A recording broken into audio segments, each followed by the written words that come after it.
Dr. Konasevich successfully drains a large amount of pus from Meredith's brain.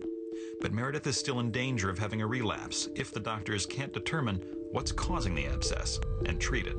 I had contacted the infectious disease doctor, Dr. Linda Vanetta, who I had asked to look carefully at the microorganisms and/or bugs that were potentially causing this abscess in the brain.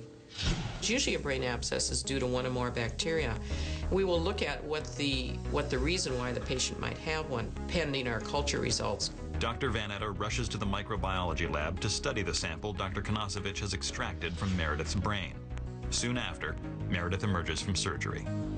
I remember seeing my mom and seeing a friend and waking up and I just remember being so confused as to what was going on and what had just happened. When I first saw Meredith, there was a real sense of relief, I guess, because I was physically seeing my child finally after having her endure all these things. Her eyes were not quite in sync, that there was also some droopiness with her eye. For the next 24 hours, Meredith is closely monitored. Aspiration can lead to effective cure along with the antibiotics. I was very hopeful that it would be able to do that in Meredith's case. But Dr. Konasevich won't know for sure if he has to do another surgery until he sees how Meredith is responding to treatment. For the time being, it's a waiting game. I was feeling a little bit better, a little bit more with it, but not full. I mean, there was still something wrong with me. It was still progressively, it was kind of standing still, but not getting any better. Meredith had a very good Sunday. She had a visit from her sister and brother and father, so that was a very good meeting. But on Monday morning, we were greeted with a visit from Dr. Konasevich. Meredith started complaining of increased headache and still had some word-finding difficulty. A repeat CAT scan at that time showed expansion of the abscess and evidence of increased swelling of the brain. So the next step for Meredith at this point meant undergoing a left craniotomy. A craniotomy involves removing a portion of the skull bone and operating on the brain tissue beneath. The bone is replaced at the end of the surgery. It's a risky procedure and can result in seizures, brain damage, and even death. Well, Meredith was very brave and courageous, but she did say to me several times, "Mommy, I'm really scared." And I assured her that she had every right to be scared and that I was scared too. And to hear that your child is scared is just a very difficult thing when you're just so scared yourself.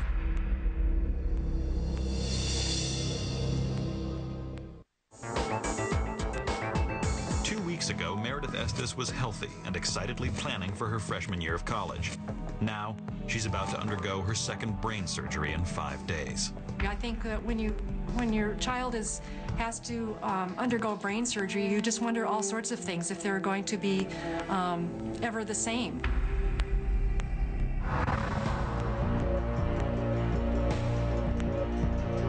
At 8 a.m. on Tuesday, neurosurgeon Stefan Konasevich makes his first incision. The abnormal portion of the brain in Meredith appeared to be discolored. Also, there had been evidence of some underlying pus that had emanated from that part of the brain. I was able to excise the majority, if not all, of the abnormal appearing brain. After having done this, I was able to close back the covering of the brain and put back the skull and sew back the scalp.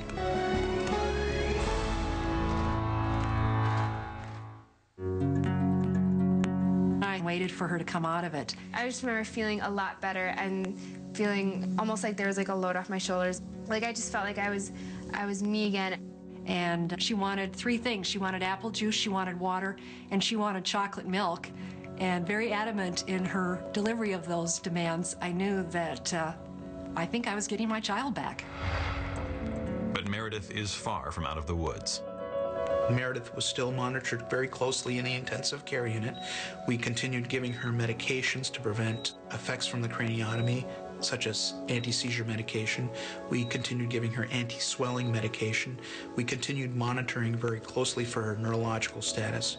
There was still an underlying concern because Dr. Konasevich conveyed that this bacteria may still be there, and there would be follow-up tests and MRIs done to gauge whether the bacteria growth was enlarging or whether it was fading away. Meredith steadily recovers, but the family is still very concerned about the mysterious cause of Meredith's symptoms and terrified they will return. Finally, on October 3rd, a month since all of this began, the results of the culture arrive.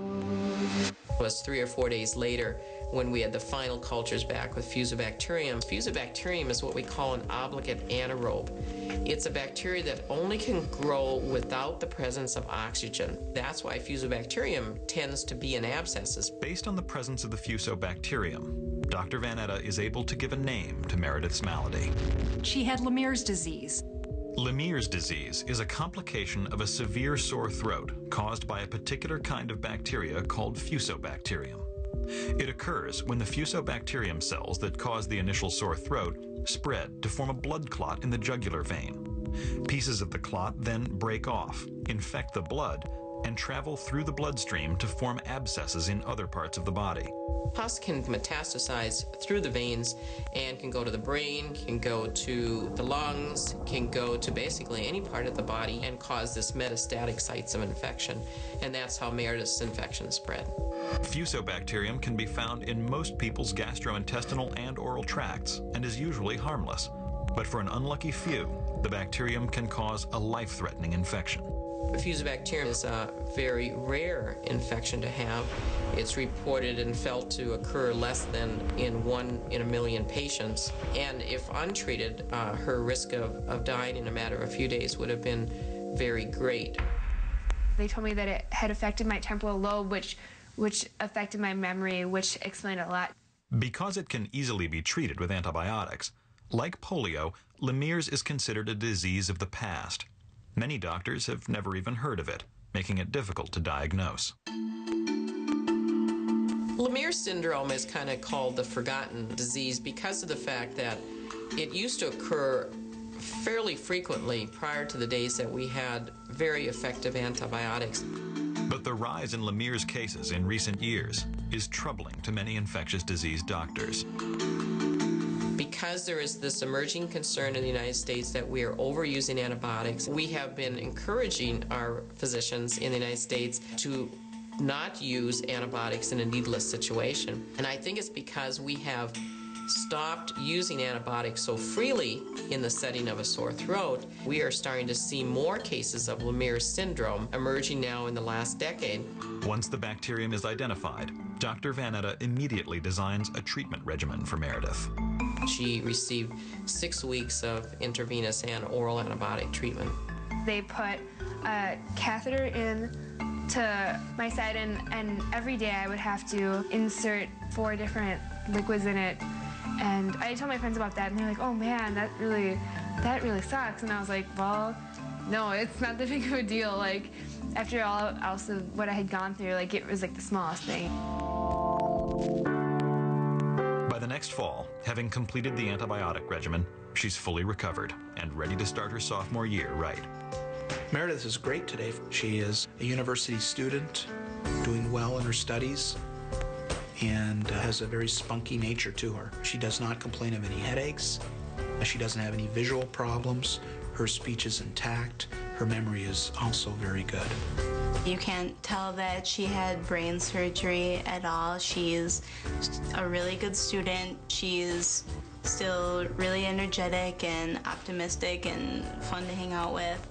Well, Meredith today is just amazing. I really admire her courage, her determination, her resiliency. I think she's made a remarkable recovery, and I think that she's really come a long ways from those dark days in the hospital. After having Lemierre's, it seems like little activities that one takes for granted, like, I appreciate a little bit more because I'm able to appreciate them. Like, I'm able to do maybe what some people that had it aren't able to do because they're no longer around. Meredith was hit so fast and hard with her symptoms, she didn't know what was happening to her.